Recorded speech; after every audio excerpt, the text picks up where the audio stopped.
Afternoon सब लोग को, गुड आफ्टरनून। देखिए आपको कल समझाए थे बेसिक चीज़ों के बारे में, आज इसके आगे समझाएंगे। बेसिक वगैरह चीज़ें कंप्लीट हो जाए। आप लोग को बोले थे हम ऑक्सफोर्ड स्कूल एटलस लेने के लिए, एक एटलस की बुक बोले थे लेने के लिए। आप लोग के पास वो बुक रहनी चाहिए, तभी काम करेगा। फ्रंट एंड पे जब 6-7 हजार लड़के आ जाए सर, तो बाकी लड़कों को बैक एंड पे लगा दीजिएगा, ठीक है। आगे देखते हैं बाबू, आज का क्लास स्टार्ट करते हैं। सब लोग को गुड आफ्टरनून।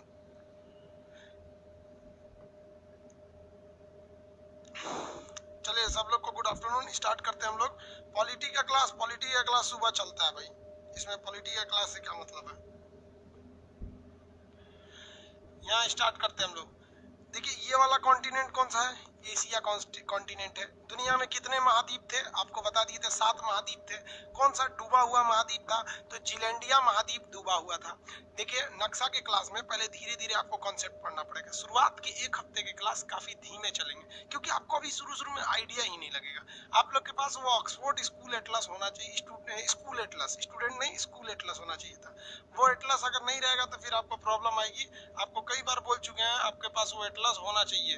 एटलस आपको दिखाई भी दिए थे, कितने लोग लिए हैं लोग उसको। और नहीं लेंगे तो फिर दिक्कत हो जाएगा आप लोग को। ये वाली बुक अगर नहीं लेंगे तो फिर पढ़ेंगे किस चीज से, हम तो आपको यहाँ से पढ़ाएंगे, ठीक है। आपको तो ये वाली बुक लेनी ही पड़ेगी ना, ये वाला बुक नहीं लेंगे तो फिर काम कैसे चलेगा। सब लोग के पास ये बुक 1 से 2 दिन के अंदर हो जाना चाहिए, वरना 1 से 2 दिन बाद जब पूरा फुल फ्लेडेड से स्टार्ट कर देंगे तो फिर समझ में नहीं आएगा आपको।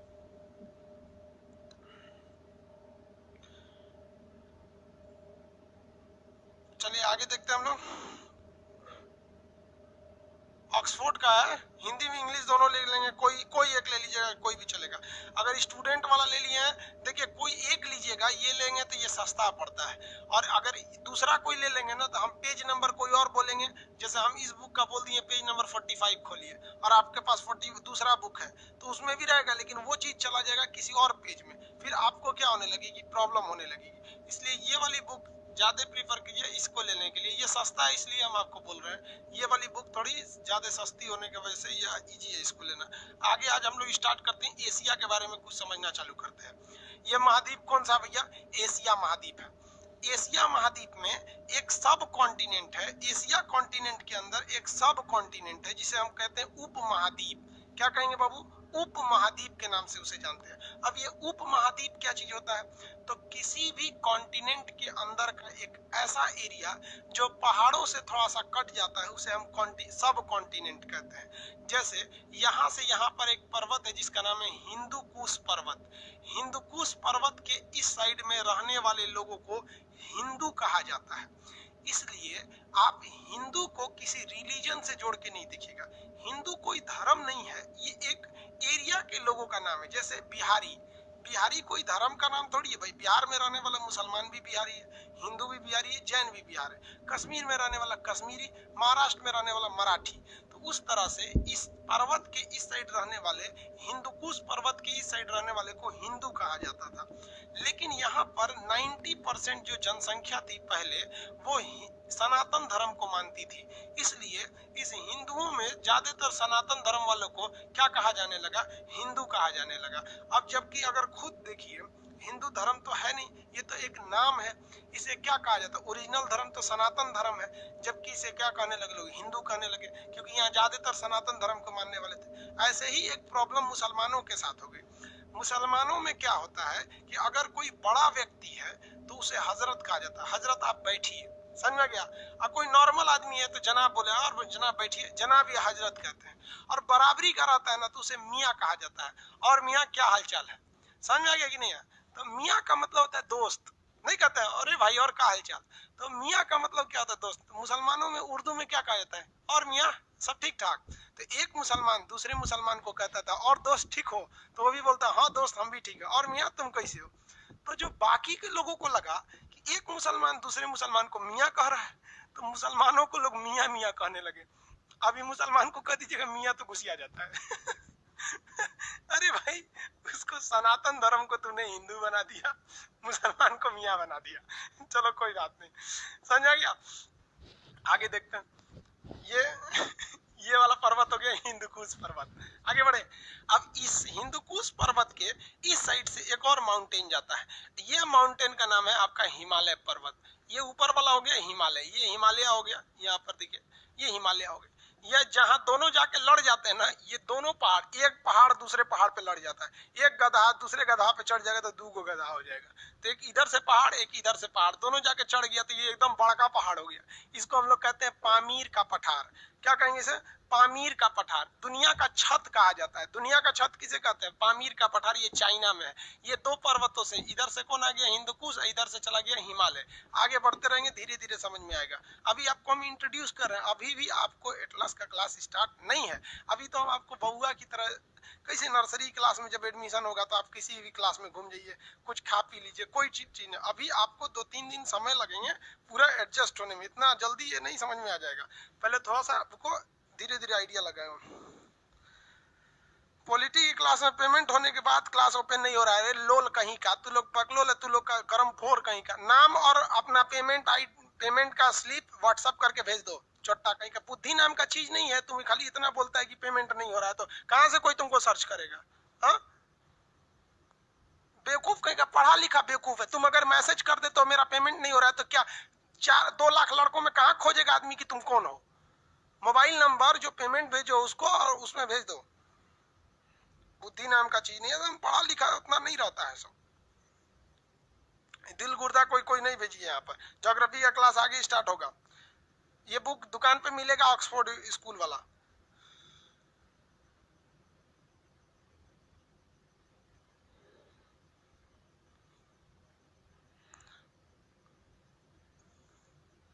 चलिए आप लोग देखिए, कोई डाउट रहे बस वही पूछा कीजिए। बाकी यहाँ पे उल्टा सीधा कमेंट मत पढ़िए, वरना हम कमेंट पढ़ना छोड़ देंगे। फिर आपको पढ़ाएंगे चले जाएंगे, जिस तरह यूट्यूब पे कैसे आते हैं पढ़ा के चल जाते हैं। इसलिए आप डिसिप्लिन में रहेंगे। ये पर्वत का नाम हो गया हिंदुकुश पर्वत, और ये पर्वत का नाम हो गया हिमालय पर्वत। अब एक म्यांमार के पास यहाँ एक पर्वत है जिसका नाम है आराकाम पर्वत। आराकाम पर्वत हो गया यहाँ पर। बताइए तो भारत को म्यांमार से कौन अलग करेगा? आराकाम पर्वत। भारत को चाइना से कौन अलग करेगा? कौन सा पर्वत अलग करेगा भैया? हिमालय पर्वत।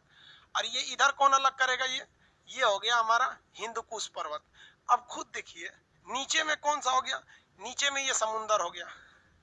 नीचे में क्या हो गया? समुंदर हो गया। अब अगर आप भारत में इस एरिया में आना चाहते हैं तो ये एरिया पूरी तरह सेफ है।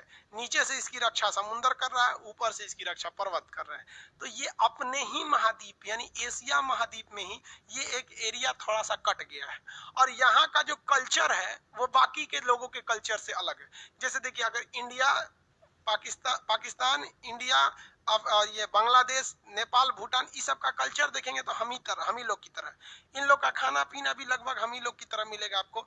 ऐसा नहीं है कि लकड़ी से खाएगा सब चाइना वालों की तरह। ये खाली चाउमीन बर्गर उल्टा सीधा खा के रह जाता है, उतना तो हम लोग नाश्ता कर जाते हैं। तो इन लोग का कल्चर भी एक जैसे है, इसलिए इसे हम लोग सब कॉन्टिनेंट कहते हैं। इसे हम लोग उप महाद्वीप कहते हैं। अब आप बताइए, इस उप महाद्वीप में आपको सबसे बड़ा देश कौन सा दिख रहा है? तो इसमें सबसे बड़ा देश भारत दिख रहा है। तो इसे हम भारतीय उप महाद्वीप या इंडियन सब कॉन्टिनेंट कहते हैं। इस इंडियन सब कॉन्टिनेंट में कौन कौन आएगा? तो आपको यहाँ से दिखेगा भारत आएगा, यहाँ दिखेगा पाकिस्तान। तो इंडिया, पाकिस्तान, नेपाल, भूटान, या ये है नेपाल, यहाँ है भूटान। तो यहाँ कौन कौन आएगा? देखिए बताइए, पहला इंडिया, पाकिस्तान, नेपाल, भूटान, और ये है आपका बांग्लादेश। ये बांग्लादेश। म्यांमार तो आएगा नहीं, ये पहाड़ के इस साइड चला गया। चाइना आएगा नहीं, ये पहाड़ के उस साइड चला गया। अफगानिस्तान भी पहाड़ के उस साइड चला गया। तो जो जो इस पहाड़ के अंदर आते हैं वो भारतीय उपमहाद्वीप में आते हैं। इसमें क्वेश्चन रहेगा, क्या श्रीलंका आएगा? श्रीलंका नहीं आएगा। रीजन क्या है? ये समुद्र के बाहर चला गया। मालदीव आएगा? नहीं आएगा। भारतीय उपमहाद्वीप में श्रीलंका और मालदीव नहीं आते हैं सब। तो भारतीय उपमहाद्वीप में कौन कौन आएंगे? पांचों देश का नाम बताइए। भारत, पाकिस्तान, भारत, पाकिस्तान, नेपाल, भूटान, इधर बांग्लादेश। भारत, पाकिस्तान, नेपाल, भूटान, बांग्लादेश। ये लाइन से याद रहेगा नाम? कैसे याद रहना है? देखिए, इसमें पीओके का नक्शा जो है ना, थोड़ा सा उधर दिखा दिया है। ये वाला एरिया पीओके है। जब इंडिया पढ़ाएंगे तब बता देंगे पीओके उतना काट लिया था। आगे देखिए, पहला देश बोलिए तो भारत, पाकिस्तान, नेपाल, भूटान, बांग्लादेश। पांचों याद रहेंगे सब ना? कौन कौन आते हैं सब? लाइन से बोलिएगा, लाइन गड़बड़ नहीं होनी चाहिए, सीक्वेंस नहीं गड़बड़ होना चाहिए। भारत, पाकिस्तान, नेपाल, भूटान, बांग्लादेश। भारत, पाकिस्तान, नेपाल, भूटान, बांग्लादेश, ये भारतीय उपमहाद्वीप में आते हैं। आपसे कहेगा इनमें से कौन सा देश भारतीय उपमहाद्वीप में नहीं आता है, तो भाई इन पांचों को छोड़ के तो कोई भी नहीं आता है। लेकिन आप ऑप्शन नंबर बी लगा दीजिएगा, श्रीलंका लिखा रहता है, ठीक है। क्वेश्चन आएगा इनमें से कौन सा भारतीय उपमहाद्वीप में नहीं आता, ऑप्शन नंबर बी, पढ़िएगा भी नहीं, श्रीलंका लिखा रहता है। समझ में आ गया? पढ़ा पढ़ा के हम बुढ़ा गए, नक्शे पढ़ा पढ़ा के। चलिए आगे समझते हैं। तो ये आपको उपमहाद्वीप हो गया। अब हम एशिया महाद्वीप में एंट्री करते हैं, हल्का फुल्का पढ़ते पढ़ते, थोड़ा थोड़ा एंट्री करेंगे लोग, डेली डेली थोड़ा थोड़ा, फिर आपको ये टोटल कॉन्टिनेंट महाद्वीप याद हो जाएंगे। एशिया महाद्वीप में उपमहाद्वीप तो ये हो गया। एशिया महाद्वीप में स्टार्ट हम लोग करते हैं तो साउथ से चालू करते हैं। देखिए किसी भी नक्शा को अगर आप लेंगे तो किसी भी नक्शा में नीचे का एरिया जो होता है वो साउथ होता है। ये कौन सा हो गया? साउथ हो गया। नीचे का एरिया साउथ, और ये ऊपर का एरिया नॉर्थ, ये इधर का एरिया वेस्ट, ये ईस्ट, यानी नीचे का एरिया दक्षिण होता है। क्या होता है? दक्षिण होता है। तो समझिए आगे, एशिया के नीचे यानी साउथ एशिया के, एशिया के नीचे यानी साउथ एशिया, एशिया के नीचे क्या हो जाएगा? South Asia. साउथ एशिया के लोगों ने एक एसोसिएशन बनाया। क्या बनाया? एसोसिएशन। साउथ एशियन नेशन ने क्या बनाया? एक एसोसिएशन बनाया। किस लिए एसोसिएशन बनाया? अपने क्षेत्र में आपसी सहयोग बनाने के लिए। तो किस लिए? रीजनल कोऑपरेशन के लिए, कोऑपरेशन के लिए, रीजनल कोऑपरेशन के लिए। तो साउथ एशियन एसोसिएशन मतलब दक्षिण एशिया के लोगों ने, नाम से समझिए, साउथ एशियन एसोसिएशन मतलब ये एशिया का जो साउथ का एरिया है, तो साउथ एशियन एसोसिएशन यानी एशिया के नीचे का एरिया, साउथ एशियन एसोसिएशन जो है, इस एशिया के नीचे के लोगों ने एक एसोसिएशन बनाया। किस लिए? रीजनल कोऑपरेशन के लिए, कि हम आपसी सहयोग करेंगे, आपस में मिलजुल कर रहेंगे। तो इसी को कहा गया, south Asian association for regional cooperation को सार्क कहा गया। क्या कहा गया? सार्क। तो सार्क एक देश है, ये देशों का समूह है, सार्क देश। इसको हिंदी में कहते हैं दक्षिण एशियाई क्षेत्रीय सहयोग संगठन, जिसे दक्षेस कहते हैं। क्या कहते हैं? दक्षेस। तो ये सार्क देश है। क्वेश्चन आपसे पूछेगा सार्क में कितने कंट्री आते हैं? क्या कहेगा? सार्क में कितने कंट्री आते हैं? तो सार्क में तो सबसे पहले बताइए, ये एशिया है, तो एशिया का ये दक्षिण वाला एरिया हो जाएगा, ये पश्चिम वाला एरिया हो जाएगा, ये उत्तर वाला हो जाएगा, ये पूरब वाला हो जाएगा। ये पूरब हो गया, ये साउथ यानी दक्षिण हो गया, ये वेस्ट यानी पश्चिम हो गया, ये उत्तर हो गया, नॉर्थ हो गया। अब आपके मन में तो एक सवाल है कि भाई अगर ये बोल रहा है कि साउथ एशिया, तो ये वाला पार्ट तो आएगा नहीं, ये तो वेस्ट एशिया में आ जाएगा। कहेगा ईस्ट एशिया, तो ये तो ईस्ट एशिया में आ जाएगा। नॉर्थ एशिया, तो ये तो उसमें चला जाएगा, है कि नहीं? साउथ एशिया में यही सब आएंगे, सब साउथ एशिया। तो जो साउथ एशियन एसोसिएशन है उसमें कौन आएगा? यही सब आने वाले हैं सब। अब इस साउथ एशियन में 8 देश आते हैं। जिनको 8 देश याद नहीं है ना, उन्हें ये बहुत अच्छे से याद हो जाए। जो अपने को होशियार समझेगा वो जिंदगी भर होशियारे रह जाएगा। बकलोलई का काम मत कीजिएगा, चुपचाप शांति से पढ़ते रहिएगा। आप कमेंट में, चैट में वही लिखिए जो आपको प्रॉब्लम है। गुड मॉर्निंग, गुड आफ्टरनून नहीं लिखिए बाबू। हम गुड आफ्टरनून, गुड मॉर्निंग करेंगे, उसमें दिखेगा भी नहीं कितने लोग करके चलेगा, है कि नहीं? बात समझिए, पढ़े लिखे आप लोग, इसलिए जो प्रॉब्लम आएगा वही लिखा करेंगे लोग। अब इसमें 8 देश में से कौन कौन है? आसियान फिर लिखते हैं बाबू, आसियान अलग होगा। ऑक्सफोर्ड एटलस का संस्करण नहीं मिल रहा है। आज हम एक बार मार्केट में देख लेते हैं मिल रहा है कि नहीं। नहीं मिल रहा है। सुधीर पटेल जी, पंडित पटेल नहीं, पंडित जी हैं। वीडियो क्वालिटी लो है, आप देहात में रह रहे होंगे इसलिए आपका लो है। 8 देश आते हैं, देखिए ध्यान से। सार्क में पहले सार्क देखिए, फिर 8 देश आते हैं। सब लोग अब कंसंट्रेट होइए यहाँ पर। पहला देश आता है मालदीव। ये एशिया का सबसे छोटा देश है, इतनी टुकड़ों में है। इतना ना टुकड़ों में बटा हुआ है कि इसका कोई हिसाब ही नहीं है। सार्क देश एकदम टुकड़ों में है। मालदीव, मालदीव को अगर आप देखेंगे तो ये समुद्र में बहा हुआ दिखेगा। इसकी जो तटरेखा है समुद्र में मालदीव की, वो इतना नीचे है समुद्र में मालदीव की, आप देखेंगे समुद्र में ये लगता है जैसे डूब जाएगा मालदीव। अगर हम यहाँ मालदीव दिखाएं आपको समुद्र में, तो ये मालदीव लगेगा आपको पूरे तरह से डूबा हुआ। मालदीव, मालदीव एक मुस्लिम कंट्री है, देखिए पूरी लगेगा कि पूरी तरह से डूबा हुआ है। यहाँ सब लोग घूमने जाते हैं। ये देखिए मालदीव, ऐसे ही टुकड़ों टुकड़ों में मालदीव आपको मिलेंगे सब। यहाँ दिख रही है मालदीव, कुछ यहाँ पर है, कुछ वहां है, कुछ वहां है, तो सब लोग वहां छुट्टी मनाने जाते हैं मालदीव में। तो मालदीव बेसिकली जो है ना टूरिस्ट का एक हब एरिया है, यहाँ सब घूमने जाते हैं सर। इस तरह से घर और मालदीव में मिलेगा आपको यहाँ पर इस टाइप का। और ये मालदीव वाले जितने लोग होते हैं ये छुट्टियां मनाने के लिए मालदीव में अक्सर जाया करते हैं लोग। हमारे यहाँ आप लोग में भी जाइएगा लोग भाई छुट्टी उट्टी मनाने, शादी ब्याह हो जाएगा ना तो मैडम को लेके कहाँ जाइएगा आप लोग, मालदीव में। इस तरह से आपको एक घर दे देगा सर घूमने फिरने के लिए। देखिए कितना बेहतरीन टाइप का लग रहा है मालदीव। पानी अगर बढ़ेगा समुद्र में ना सबसे पहले मालदीव डूब जाएगा। देखिए तो भैया कितनी ऊंचाई है इसकी, कत्ता थोड़ा सा पानी मिलेगा उधर चला जाएगा। भाई पानी में घर बनाया है देखिए इस तरह से। तो एशिया का सबसे छोटा देश है मालदीव। अगर समुद्र का स्तर उठेगा तो एशिया में डूबने वाला पहला देश मालदीव होगा। 1 से 1.5 मीटर ऊंचा है, ये डूब जाएगा। लेकिन इसकी इकोनॉमी इतनी बेहतरीन ढंग से है कि यहाँ पर बहुत से लोग टूरिस्ट आते हैं और सबसे ज्यादा फायदा जो होता है उन्हें टूरिस्ट से होता है। कुछ कर जो घूमने जाते हैं ना दिल खोल के पैसा उड़ाते हैं। 10 दिन लाएंगे तो लाखों रुपया फूंक के चलाएंगे सर। और जो परमानेंट वहीं का रहने वाला है उसको पता है कौन सा सामान महंगा मिलेगा कौन सस्ता मिलेगा। अब देखिए ना कितना बेहतरीन है, झोपड़ी टाइप का बना दिया, अंदर एसी है, यहाँ बाहर कुर्सी लगा दिया बैठने के लिए। यहाँ एक तो आपको छोट मोट ऐसे मछली उछली मारते रहिए, यहाँ ज्यादा गड्ढा होगा नहीं। यहाँ पर खूब बेहतरीन बना दिया मालदीव को। तो एशिया में सार्क में सबसे नीचे कौन आ गया, मालदीव आ गया। समझ में आ गया कि नहीं आ गया। तो ये कौन हो गया, मालदीव। मालदीव की राजधानी माले। जो जो देश बताएंगे आपको उसकी राजधानी याद रहना चाहिए। यहाँ पर ये मुस्लिम कंट्री है, यहाँ ज्यादातर लोग मुस्लिम रहते हैं। आगे बढ़े, पहला मालदीव हो गया। दूसरा देखेंगे तो दूसरा में आ जाएगा श्रीलंका। दूसरी कंट्री में श्रीलंका आ जाएगी। खांसी हो गया, कोरोना तो ना हो गया। ये हो गया श्रीलंका।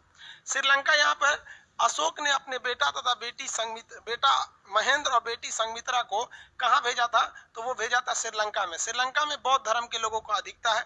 यहाँ रावण भी था, आपको पता है कि रावण कहाँ का था, श्रीलंका का रहने वाला। श्रीलंका की पहले राजधानी कोलंबो थे, अभी श्री जयवर्धनपुरम हो गई है। तो सार्क में पहला देश नीचे से बोलिए तो मालदीव, दूसरा हो गया श्रीलंका। समझ में आ गया। सीता जी 83 दिन की 84 दिन तक लंका में रही थी और वापस शुद्ध आई थी पवित्र रूप से। ये मर्यादा पुरुषोत्तम की राम की बहादुरी से ज्यादा रावण की इंसानियत थी। वो एक सतयुग था जो इंसानियत था। हालांकि रावण को तो श्राप था कि सीता जी के पास जाएगा तो जल के भस्म हो जाएगा। वो तो बेचारा अपने पिंड छोड़ाने के लिए सीता जी का अपहरण किया कि राम जी के हाथे मरेंगे तो हमरा राक्षस योनि से फुर्सत मिलेगा। तो विधि का विधान था। तो ये श्रीलंका। अभी आप कहेंगे कि सर श्रीलंका के बारे में ज्यादा कुछ बताए नहीं, तो बाबू पहले आप ये देख लीजिए श्रीलंका है क्या, फिर हम श्रीलंका के अंदर जाके एक एक एरिया बताएंगे जो एग्जाम में पूछता है। पॉइंट पेड्रो क्या है, एलिफेंटा क्या है, यहाँ पर आपकी महावली गंगा क्या है, हम्बन टोटा क्या चीज है, ये सारी चीजों आपको बताएंगे। लेकिन एक दिमाग में पहले रफली आइडिया रहना चाहिए। अब जैसे हम आपको बता दें जर्मनी क्या, पता नहीं इसमें जर्मनी है क्या। अभी आप देखे होंगे ना आर्मेनिया के जहाज को मार के गिरा दिया, तुर्की ने गिरा दिया यहाँ पर। तो पहले आपको वहां पता तो रहना चाहिए। आपको यूट्यूब पे अभी वीडियो डालेंगे शाम को रात में कि आर्मेनिया के जहाज को मार के गिरा दिया, तो नक्शा में पता रहेगा, तब ना पता चलेगा कि भारत से कितना दूर है आर्मेनिया, किसको ज्यादा खतरा है इससे। तो ये श्रीलंका दूसरा हो गया। उसके बाद इंडिया को आपको हम लगभग 1 महीना पढ़ाएंगे इंडिया के बारे में। तो इसलिए इंडिया के बारे में अभी ज्यादा डिटेल से नहीं, अभी पूरे वर्ल्ड को देखते हैं। पहला देश बोलिए, मालदीव, श्रीलंका, भारत। पहला मालदीव, श्रीलंका, भारत। भारत के बाद पाकिस्तान, ये भी साउथ एशिया में आता है। ये भी किसमें आता है, साउथ एशिया में। पाकिस्तान के बारे में भी डिटेल से बताएंगे। अभी पहले देश का नाम याद रखिए। कितने देश हो गए सब, 4। पहला मालदीव, श्रीलंका, भारत, पाकिस्तान। इसके बाद आता है अफगानिस्तान। अफगानिस्तान भले किसमें नहीं आता है, मतलब सब कॉन्टिनेंट में नहीं आता है, लेकिन ये एशिया के दक्षिणी भाग में ही स्थित है। ये इसको एशिया का दक्षिण एशिया कहते हैं। देखिए ना नीचे स्थित है। इसमें पहला बोलिए मालदीव, श्रीलंका, भारत, पाकिस्तान, अफगानिस्तान। मालदीव, श्रीलंका, भारत, पाकिस्तान, अफगानिस्तान। ये चारों याद रहेंगे, फटाफट बोलिए 5 ठो।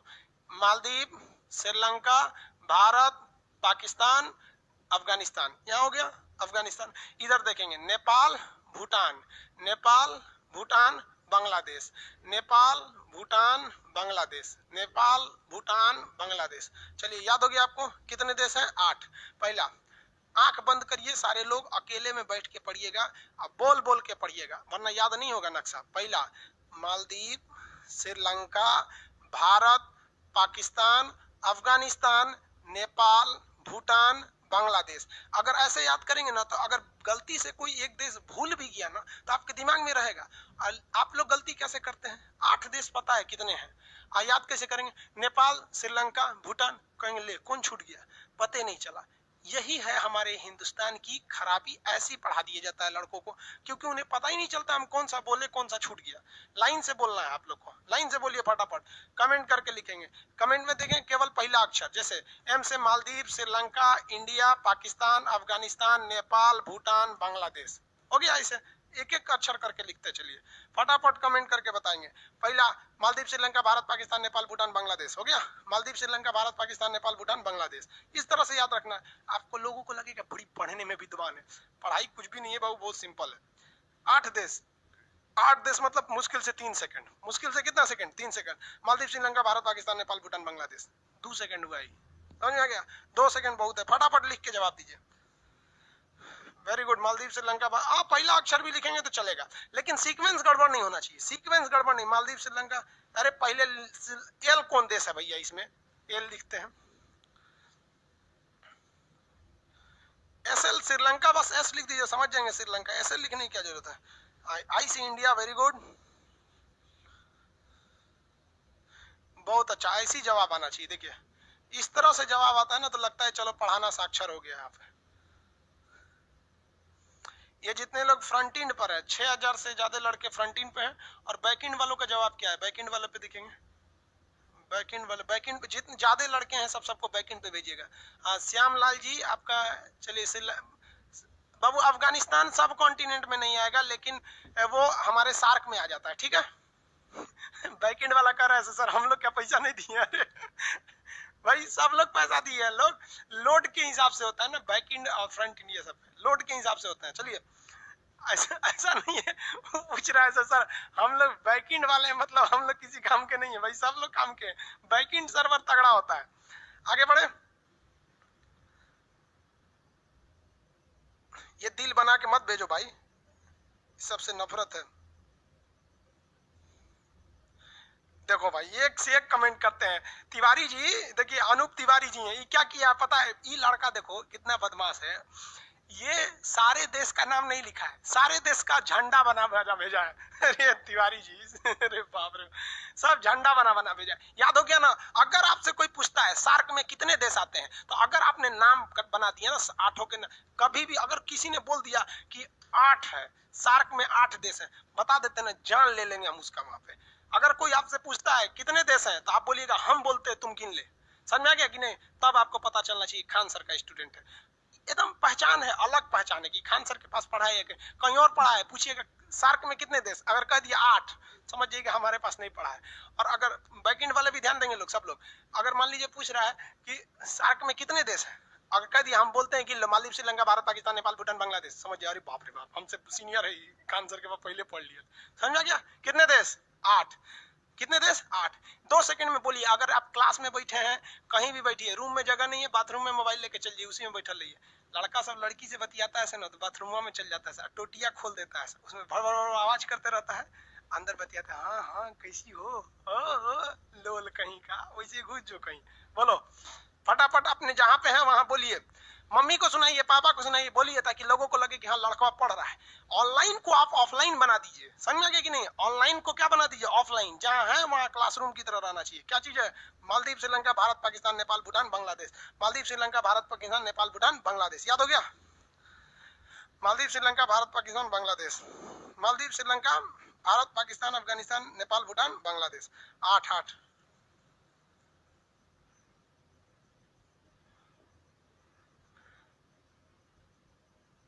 समरकंद आ गया भाई, समरकंद। अरे भाई अभी सार्के का कोई खास नहीं, अब आगे बढ़े। चलिए देखिए यहाँ पे वो बफरिंग कर रहा है क्या? नहीं ना, दोनों का देखते रहिएगा, बैकएंड पे ज्यादा ध्यान दीजिएगा, उस पे लड़कों का लोड ज्यादा है। अब एक काम करते हैं, अब थोड़ा सा हम लोग ना इन 8 के बारे में कुछ डिटेल से जानकारी ले लेते हैं कि भूलेगा नहीं। हम कहते हैं कि 8 भूल जाएगा, लेकिन हम ऐसा काम करते हैं कि भूलवे नहीं करे। जैसे आप किसी रेलवे स्टेशन पे गए, वहां हजारों लोग मिलते हैं, लेकिन कुछ लोग याद रह जाते हैं, कुछ नहीं याद रहते हैं। आप चाहते हैं कि हमको कोई ना भूले तो कुछ ऐसा कांड कर दीजिए कि ना भूले, जैसे उसको बुला के एक लोटा खेखार थूक दीजिए मुंह में भचाक से, आपको नहीं भूलेगा वो। मतलब कुछ भी कीजिए लेकिन उसके साथ कुछ घटना होनी चाहिए। इन सबसे घटनाओं को हम याद कर लेते हैं। चलिए थोड़ा शीत युद्ध के बारे में आपको ले चलते हैं। देखिए ये जो जगह है ना श्रीलंका, ये काफी महत्वपूर्ण जगह है। इस श्रीलंका के नीचे का एक बंदरगाह है जिसका नाम है हम्बन टोटा। अब आपको ये श्रीलंका पूरी दुनिया में भी पता होना चाहिए कि वर्ल्ड का अगर नक्शा देखेंगे तो श्रीलंका कहाँ मिलेगा। हाँ, वर्ल्ड के नक्शा में श्रीलंका देखिए, ये वाला देखिए, वर्ल्ड जब नक्शा खुलता है ना तो इस पे कोई भी चीज क्लियर नहीं दिखती। इतना छोटा नक्शा में पूरा दुनिया को हटाएंगे तो क्लियर कैसे होगा। तो ये आपके अंदाजा पे डिपेंड करता है। देखो बाबू, ये है श्रीलंका, यहाँ ध्यान दे श्रीलंका। अब कंसेप्ट समझिए जो हम समझाने जा रहे हैं। ये है हमारा प्यारा हिंदुस्तान, ये हमारा हिंदुस्तान हो गया। और ये देखिए ये यूएसए, यूएसए हो गया, ये पहली दुनिया में आता था। ये सोवियत संघ रूस, रसिया, पुराना नाम सोवियत संघ, रसिया। यहाँ पर बात समझो बाबू, जब 1945 में द्वितीय विश्व युद्ध खत्म हुआ, सेकेंड वर्ल्ड वॉर जब खत्म हो गया था, तो सेकेंड वर्ल्ड वॉर खत्म होने के बाद इन लोगों में आपसी वर्चस्व की लड़ाई चालू हो गई, हम पावरफुल या तुम पावरफुल। अब इसे कहा गया शीत युद्ध या cold war. Cold war America और रूस के बीच में लड़ी गई एक ऐसा वार था जिसमें ये दोनों एक दूसरे पर एक भी गोली नहीं चलाए, लेकिन पूरी दुनिया में गोली चला दिया सभी सब, खुद एक भी नहीं चलाया ऐसा। रूस चाहता था हम पावरफुल बन जाए, अमेरिका चाहता था हम पावरफुल बन जाए।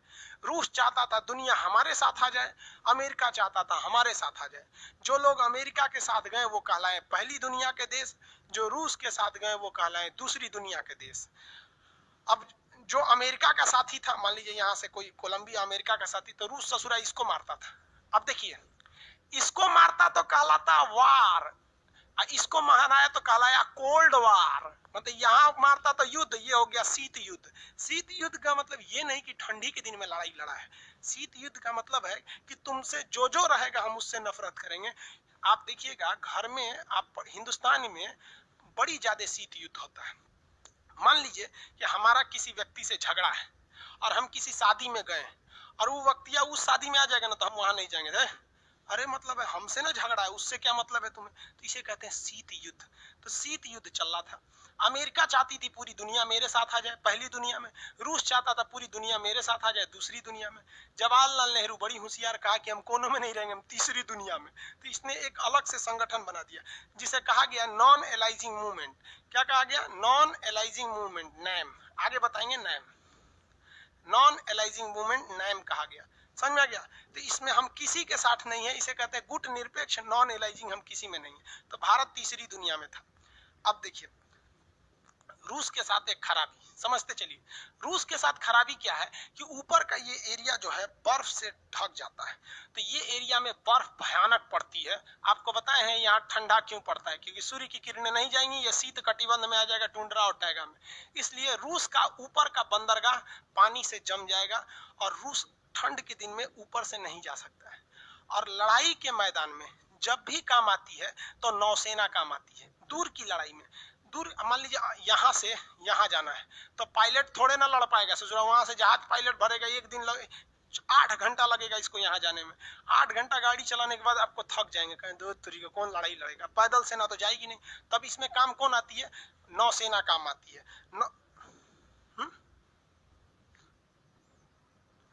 नहीं अभी अभी समझा देते हैं। उसमें बैकएंड वाले लोग आप लोग परेशान नहीं रहिए, सब लोग को बता देते हैं। बैकएंड पे थोड़ा सा सर्वर लोड ज्यादा है, इसलिए वहां पे थोड़ा सा बफर कर सकता है, वो भी 1-2 मिनट में शांत हो जाएगा।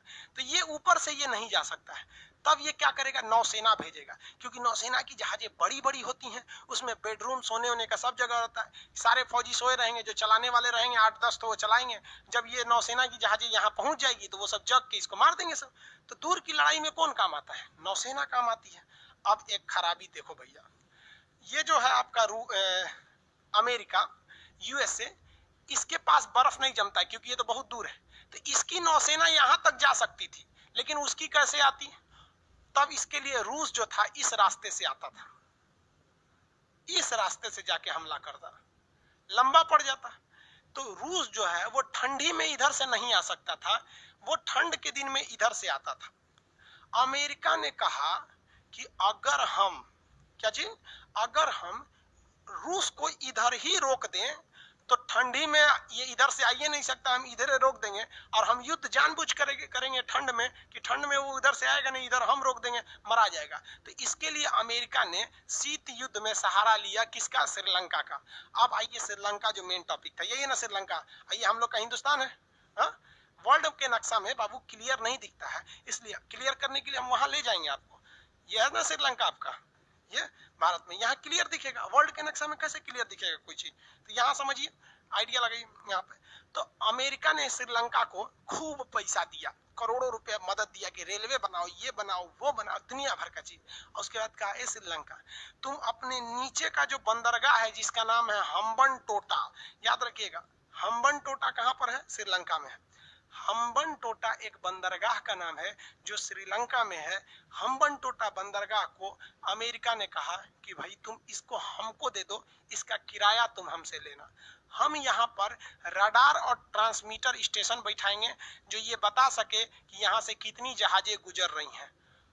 तो श्रीलंका ने कहा ठीक है, ले लीजिए, आप किराया देवे करेंगे, इतना हमको फ्री में मदद करबे किए, एगो बंदरगाह ले लीजिए, क्या हो जाएगा। श्रीलंका ससुरा निकला लोल, इसको पते नहीं कि इससे सबसे बड़ा सरदर्द हो जाएगा रूस को। और अभी चल रहा है शीत युद्ध। शीत युद्ध में दोनों जो है एक दूसरे के कट्टर दुश्मन थे सब। शीत युद्ध में दोनों क्या थे? एक दूसरे के कट्टर दुश्मन। अब ये बकलोल निकला श्रीलंका, दे दिया उसको बंदरगाह। अब यहाँ पर ये ट्रांसमीटर स्टेशन लगाने का काम चालू कर दिया। कौन से बंदरगाह पे? कमेंट करके बताएंगे बंदरगाह का नाम। बंदरगाह का नाम हम्बनटोटा। बंदरगाह का नाम फटाफट बताएंगे। बंदरगाह का नाम हम्बनटोटा। वेरी गुड, बंदरगाह का नाम हम्बनटोटा। बैकएंड वाले लोग सब लोग का जवाब सही है, हम्बनटोटा। बंदरगाह का नाम हो गया हम्बनटोटा। किसी को कोई दिक्कत नहीं? अब यहाँ समझिए, रूस जो था, रूस अगर चुपचाप हाथ से हाथ पे रख के बैठता तो रूस तो मारा जाता। ठंडी के दिन में उधर से जाएगा नहीं, इधर से जाएगा तो सब पता चल जाएगा कितनी जहाजें गई हैं। अमेरिका यहीं पे इंतजार करेगा, धो देगा यहीं पे, ला मार हो जाएगा, दूसरे के खेत में ही सुरक्षित हो जाएगा। तो रूस कहा कि अरे भाई साहब, श्रीलंका छोड़ दे, उसको मत दे। तो श्रीलंका का रखा ही नहीं देंगे, पैसा दिया है, भाड़ा देगा, देंगे हम। अब पगला गया रूस। तो रूस बोला भारत को, रूस किसको बोला? भारत को। हिंदुस्तान को कहा कि हिंदुस्तान, तुम हमारी जिंदगी आज बचा लो, जिंदगी भर हम तुम्हारा एहसान नहीं भूलेंगे। तो उस समय इंदिरा गांधी थी, कहीं क्या करना है बताइए, हम आपका एहसान कैसे भूलें, बोलिए क्या करना है। तो इंदिरा गांधी से कहा कि कुछ भी करिए आप, हमको मतलब नहीं है, आपको जितना पैसा चाहिए हम देंगे, आप बस यहाँ से अमेरिका को भगा दीजिए। किसको भगा दीजिए? अमेरिका को भगा दीजिए। अब अमेरिका को भगाना कैसे श्रीलंका से? तो श्रीलंका से भगाने के लिए भारत ने चाल चला। भारत ने क्या किया कि तमिलनाडु, ये श्रीलंका के, ये भारत का निचला राज्य तमिलनाडु, तमिलनाडु के बहुत से लोग श्रीलंका में काम करते हैं, बसे हुए हैं श्रीलंका में। तो भारत ने कहा एक काम करते हैं, श्रीलंका से कैसे अमेरिका को भगाएंगे। तो उन्होंने क्या किया, तमिलनाडु के लोगों का एक संगठन है जिसका नाम था, उन्होंने तैयार कर दिया लिट्टे, LTTE, LTTE, liberation tigers of Tamil इलम। इसका नाम क्या है? लिबरेशन टाइगर्स ऑफ तमिल इलम, लिबरेशन टाइगर्स ऑफ तमिल इलम। ये एक विद्रोही संगठन है। ये घुस गया श्रीलंका में और कहा कि श्रीलंका को दो भाग में बांटो, ऊपर का श्रीलंका मेरा और नीचे का श्रीलंका मेरा। ये भाई श्रीलंका का हम तो अपने छोट हैं, हमरा और बांटेगा तो हम खत्म हो जाएंगे। तो LTT वालों ने कहा कि अरे तब हमसे लड़ाई लड़ो। इन लोग को हथियार भारत से मिल ही जा रहा था, क्योंकि रूस का कहना था कि भाई कुछ भी करके यहाँ से अमेरिका को भगाओ हम्बनटोटा से। अब LTT वालों ने जितना काट मार हो गया श्रीलंका में, इतना बवाल हुआ LTT वालों से, इतना मार काट हुआ कि श्रीलंका समझ गया, श्रीलंका भारत से कह रहा है कि भारत काहे लिए ऐसा कर रहे हैं। तो भारत ने कहा कि तू सोच रखूं कि यहाँ से हम्बनटोटा देला बिना का जरूरत हुआ, अमेरिका को भगाओ वहां से। तो श्रीलंका अमेरिका से कहता है कि भैया तू यहाँ से अपना ट्रांसमीटर स्टेशन अपना लेके चल जाओ यहाँ पे, और नहीं तो हमारा ये LTT वाला मार डालेगा। हम सब समझ रहे हैं इसके पीछे कौन है। तो यहाँ से अमेरिका को जाना पड़ा। और यहाँ से जब अमेरिका चला गया तो जो रूस था वो बहुत खुश हुआ भारत पे और कहा कि जीवन में कभी भी जरूरत पड़ेगा तो हम तुम्हारे साथ खड़े रहेंगे। तो आप बताइए रूस भारत के साथ रहता है कि नहीं रहता है? रहता है। श्रीलंका में हम टोटा के चक्कर में बहुत लोग मराए थे लोग, एलटीटी वालों ने मार दिया। जब अमेरिका चला गया ना तो भारत एलटीटी वालों को मार दिया। जा यहाँ पे एलटीटी वालों ने मिला तो सोनिया गांधी के लड़का राजीव गांधी को उड़ा दिया, कहा कि तुम हमारे साथ खिलवाड़ कर रहा था, तुमको उससे बंदरगाह भगाना था तो तुम हमको भेज दिया, हम वहां कितने लोगों को मारे, फिर तुम हमको मार दिया। तो अंतरराष्ट्रीय चीजों में कोई किसी का दोस्त नहीं होता है। एलटीटी समझ गया, कहेगा कि एलटीटी की समस्या कहां पर है? एलटीटी की समस्या कहां पर? एलटीटी संगठन श्रीलंका में थी, मारे और के खत्म कर दिया गया। समझा कैसे? एलटीटी ने किसको भगा दिया? अमेरिका को। हम लोग किसको भगा दिए? एलटीटी को। बाढ़ में जाओ। इसका बदला चुकाना पड़ा राजीव गांधी को, बम से उड़ा दिया सब राजीव गांधी को। आज भी रूस जो है, आज भी रूस किसके साथ रहता है? भारत के साथ। हम लोगों ने उसका बहुत बहुत कांड किया है। अब अमेरिका के लिए ना एक नया दुश्मन हो गया, कौन? भारत। क्योंकि अमेरिका जान रहा था कि यही चोट्टा किया है, इसी की वजह से भागे हैं, इसलिए अब वो भारत से भी बहुत खफा हो गया। कहा कि भारत हम तुमसे भी अब बदला लेंगे। इसके लिए अब वो देखिए ये यहाँ क्यों आना चाहता था? शीत युद्ध में डायरेक्ट हमला नहीं करेंगे, हम तुमको घेर घार के रखेंगे ताकि हम कभी भी तुम पे भारी पड़े। अब यहाँ पर है नेपाल, अब यहाँ देखिए आते हैं। अमेरिका अब कहाँ एंट्री मार रहा है? नेपाल में। सोचा कि अगर नेपाल में घुस जाएंगे तो हमारा नया दुश्मन बना है भारत, इनको भी देख लेंगे, चीन को भी देख लेंगे, और यहाँ से जहाज लेके सड़क से घुस जाएंगे रूस में। यहाँ से कितना मिनट लगेगा? 20 मिनट में तो रूस घुस जाएंगे। इसलिए अब अमेरिका का निशाना श्रीलंका नहीं था, अमेरिका का निशाना था नेपाल। अब ये नेपाल में एंट्री कैसे करे? तो इसने क्या किया, देखा कि नेपाल के लोगों में आंख खराब होने की समस्या बड़ी ज्यादा है, वहां की जलवायु ऐसी है कि बड़ी जल्दी आंख वहां डिस्टर्ब हो जाता है। तो अमेरिका ने अपने हजारों डॉक्टरों को नेपाल में भेजा और कहा कि देखो यहाँ के लोगों का आंख खराब हो जाता है, फ्री में इलाज करो। तो अमेरिका से आंख के हजारों डॉक्टर आए, फ्री में इलाज किए। यहाँ पर हॉस्पिटल खोला गया, कॉलेज खोला गया, यहाँ एक से एक आंख के डॉक्टर को बनाया गया। समझ में आ गया कि नहीं? आज भी आंख का इलाज होता है नेपाल में बहुत अच्छा से। नेपाल पूछा कि अमेरिका इतना तुम पैसा काहे खर्चा कर रहा है हमारे ऊपर, हमारा आंख का डॉक्टर फ्री में, कॉलेज फ्री में। तो नेपाल का भारत ने, अमेरिका ने कहा ए नेपाल सुनो ना, हमको तुम यहाँ एगो एयरपोर्ट बनाने को दे दो भाड़ा पे, हम उसका किराया देंगे, बनाएंगे हम ही सब, किराया देंगे। नेपाल का ठीक है ले लीजिए, कोई दिक्कत नहीं, आप हमारे लिए इतना कर रहे हैं। बकलोल भाई इसको समझ में नहीं आ रहा है श्रीलंका का भी क्या हाल हुआ है कितना लोग कटाए हैं वहां श्रीलंका में, 6 लाख लोग मारा गए थे वहां। श्रीलंका के क्या अभी ये एयरपोर्ट देने जा रहा है। जब यहाँ उस समय नेपाल में प्रधानमंत्री नहीं होते थे, राजा होते थे वहां पर, तो ये कहा ठीक है ले लीजिए हमसे एयरपोर्ट। जैसे वहां का राजा कहा कि ठीक है एयरपोर्ट ले लीजिए, नहीं खबर लीक हो गया, चाइना का नेपालवा कहीं चोटा कहीं का, तुम हमरे सीधाने ले आके तुम चाइना को देगा, अमेरिका को देगा। अब नेपाल कहा कि हम तोड़ा ना छोड़ेंगे, तो भारत ने कहा कि भाई चाइना उससे निपटा देगा। चाइना यहाँ पर ना, चाइना के उस समय राष्ट्रपति हुआ था माओ सेतुंग, माओ राष्ट्रपति थे। तो माओ ने अपनी 2-4 गो आतंकवादियों को घुसा दिया, जिसे कहा गया माओवादी। क्या कहा गया? माओवादी। भारत ने क्या घुसा दिया था? एलटीटी। चाइना ने क्या घुसा दिया? माओवादी। अब ये माओवादी चाइना में घुस गए। चाइना को पता था कि भारत ने श्रीलंका से अमेरिका को कैसे भगाया, यहाँ अशांति पैदा करके। तो ये भी कहा कि हम भी नेपाल में अशांति पैदा कर देंगे, नेपाल अपने कहेगा अमेरिका चल जाइए वरना हमारी शांति भंग हो जाएगी। माओवादियों को घुसा दिया और माओवादियों को चाइना ने हथियार दिया, मार धड़ाधड़ माओवादी नेपाल में मारने लगे। कहते यहाँ राजा नहीं रहेगा, यहाँ हमारा शासन रहेगा। राजा कहा कि दे तरीके एगो एयरपोर्ट के चक्कर में हमारा कुर्सी चल जाएगा। तो अमेरिका से कहा कि भैया अपना एयरपोर्ट यहाँ से लेके चल जाइए। तो अमेरिका कहे कुछ नहीं होगा, हम है ना, कहा कि चुपचाप चल जाइए यहाँ से, न तो हम आप रहेंगे हम नहीं रहेंगे। तो अमेरिका यहाँ से भी चला गया। अमेरिका का दुश्मनी उस समय भारत से भी हो गया, चाइना से भी हो गया, रूस से तो पहले ही दुश्मनी था। अभी बताइए इसमें बेचारे नेपाल के लोग मारा गए माओवादी के चक्कर में। ये इसका मेन कारण क्या था? Cold war. देखिए अमेरिका ने रूस पे एक भी गोली नहीं चलाया, ना रूस ने अमेरिका पे चलाया। लेकिन देखिए श्रीलंका में 6 लाख लोग मारा गया, नेपाल में भी कई लाख लोग मराए थे इसी माओवादी के चक्कर में, हजारों लोग मारे गए थे वहां पे, यहाँ से चला गया। लेकिन भारत देखिए, भारत ने एलटीटी को खुद खत्म किया था और चाइना इतना बड़ा खच्चर है, माओवादी भेज के खत्म नहीं किया। नेपाल क्या किया? माओवादियों को इंडिया में घुसा दिया, ये नक्सलवादी बन गए सब यहाँ आके। ये शीत युद्ध का नतीजा हम लोग झेल रहे हैं। समझ में आ गया कि नहीं आ गया? आगे बढ़े। इसके बाद अमेरिका कहा अब कहाँ जाए, तो अमेरिका पाकिस्तान में घुस गया। पाकिस्तान उसको सेना का अड्डा दे दिया वहां पर। अब पाकिस्तान सेना का अड्डा दे दिया, पाकिस्तान को कौन समझाएगा यहाँ। पाकिस्तान सेना का क्या कर दिया, उसको अड्डा दे दिया। अब याद रहेगा आप लोग को श्रीलंका, हम्बनटोटा बंदरगाह कहाँ है, श्रीलंका में। सार्क में कितने देश, 8। सार्क में कुल देशों की संख्या कितनी है, 8 देश आते हैं सार्क में, याद रहेगा ना। सार्क में कितने देश आते हैं, 8। 8 के नाम, मालदीव, श्रीलंका, भारत, पाकिस्तान, नेपाल, भूटान, भारत, पाकिस्तान, अफगानिस्तान, नेपाल, भूटान, बांग्लादेश। समझ में आ गया कि नहीं आ गया, किसी को दिक्कत। 8 देश, हम्बनटोटा बंदरगाह श्रीलंका में। अभी रफली हम आपको बता रहे हैं, अभी श्रीलंका भी नहीं बताएं क्योंकि आप लोग के पास नक्शा ही नहीं है श्रीलंका का। आगे बढ़े, LTT,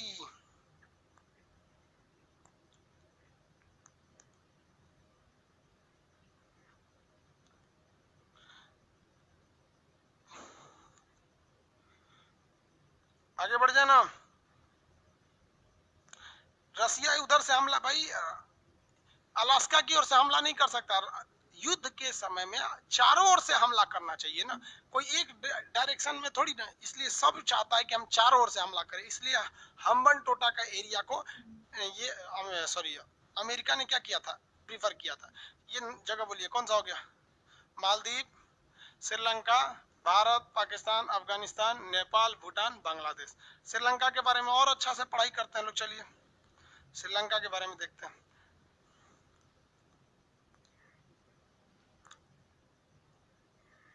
देखिए श्रीलंका का आकार जो है ना आंसुओं की तरह, ये श्रीलंका, श्रीलंका पे भी पहले ब्रिटेन का अधिकार था। श्रीलंका जो था पहले वो ब्रिटेन का गुलाम था। श्रीलंका का ऊपरी भाग जो है जाफना कहलाता है। श्रीलंका का ऊपरी भाग जाफना कहलाएगा। देखिए ध्यान से, हल्का इस तरह बता दे रहे हैं श्रीलंका टाइप का।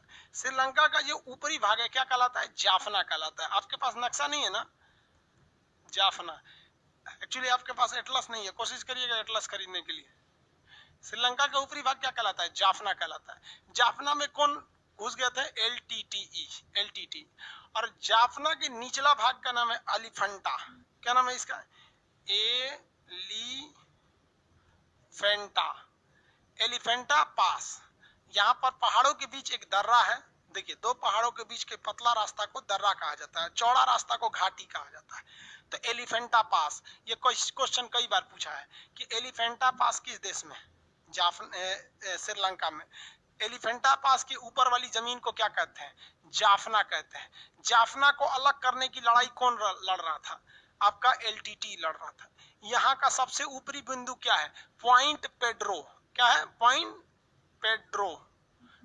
पेड्रो। क्वेश्चन पूछेगा इनमें से कौन सा देश भारत में, इनमें से कौन सा जगह भारत में नहीं है। आप ऑप्शन डी लगा दीजिएगा। क्या लगाएंगे, ऑप्शन डी।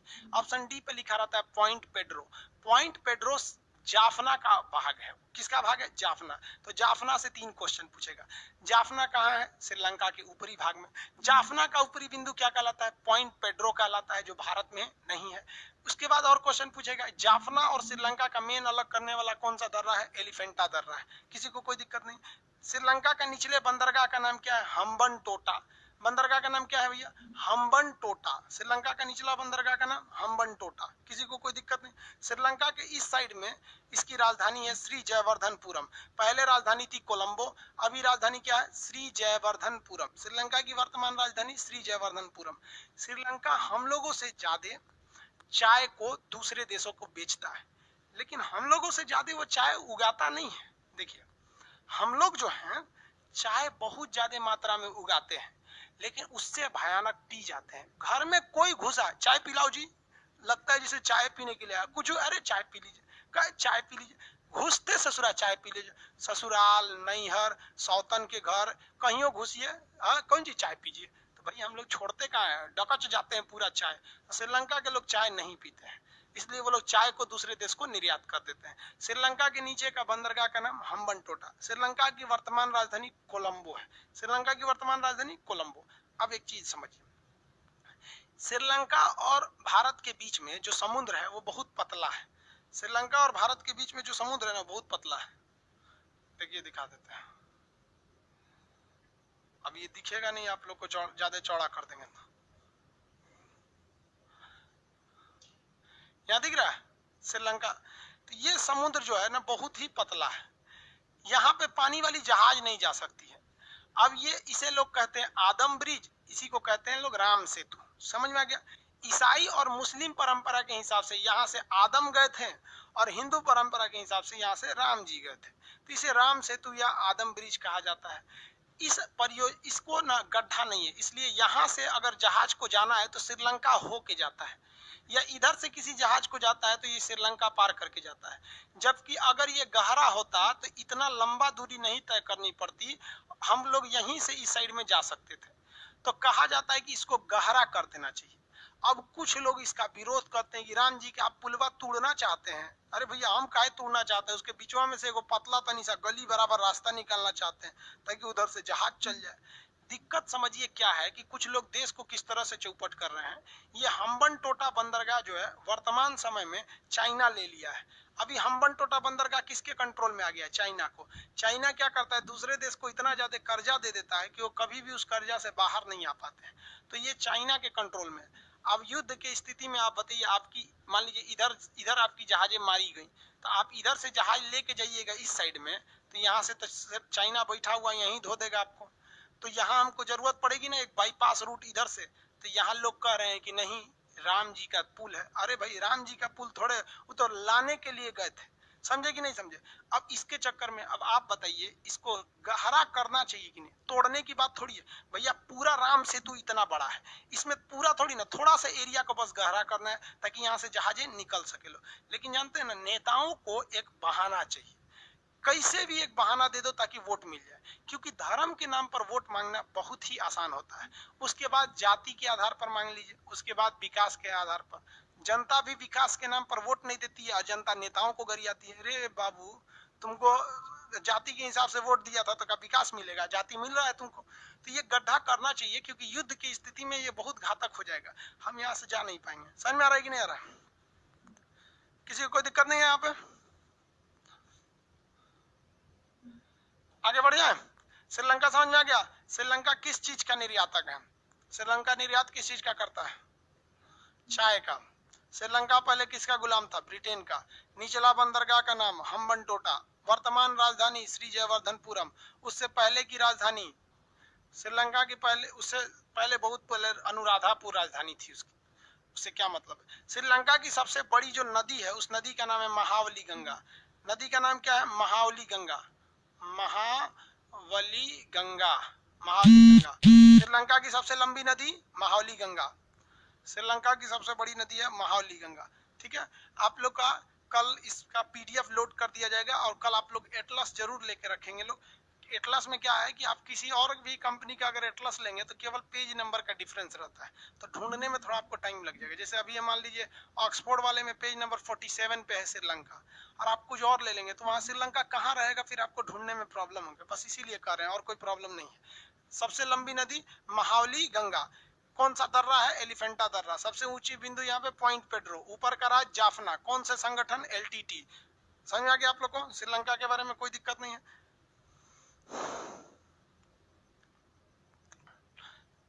चलिए आप बताइए तो, सार्क में कितने देश आते हैं? 8 आते हैं। 8 के नाम ये देखिए। अब सार्क देखिए तो बिल्कुल साउथ में मिलेगा। ये एशिया है ना, एशिया के बिल्कुल साउथ में मिलेगा। ये क्या कहलाएगा? सार्क। सार्क से थोड़ा ईस्ट में जाएंगे ना तो ये मिल जाएगा आसियान।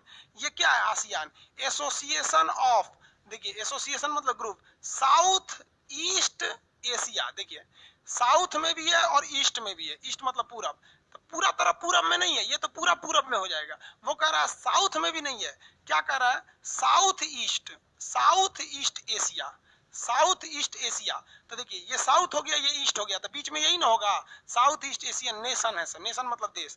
इन लोग का एक संगठन है, इसे कहते हैं आसियान। तो आसियान में 10 देश आते हैं। तो ये देखिए, ये सार्क हो गया, ये आसियान हो गया, ये ईस्ट एशिया हो गया, ये सेंट्रल एशिया हो गया। यहाँ ऐसे एशिया खत्म हो जाता है। अभी धीरे धीरे आगे बढ़ेंगे लोग। आप लोग समझ में आ गया इसको? आज के लिए इतना ही रहने देते हैं, क्योंकि एक ही बार में नक्शा ज्यादा पढ़ लेंगे तो दिक्कत हो जाएगा। पहले धीरे धीरे स्पीड बढ़ाएंगे लोग, एक हफ्ता तक। इस हफ्ते तक धीरे धीरे ही चलेगा। समझ में आ रहा है कि नहीं आ रहा आप लोगों को? किसी को कोई दिक्कत नहीं है?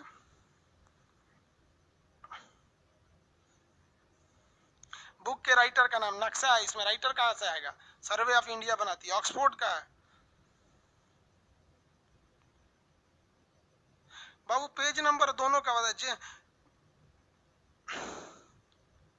ज्ञानेंद्र कुमार बोल रहे हैं कि सर दोनों का पेज नंबर बता दीजिएगा। भाई कोई तीसरा किताब खरीद के ले जाएगा तो हम आपको पढ़ाई का चीज याद रखेंगे, पेज नंबर ही याद करते रहेंगे। हम किताब लेके यहाँ नहीं बैठते हैं। आगे देखते हैं हम लोग।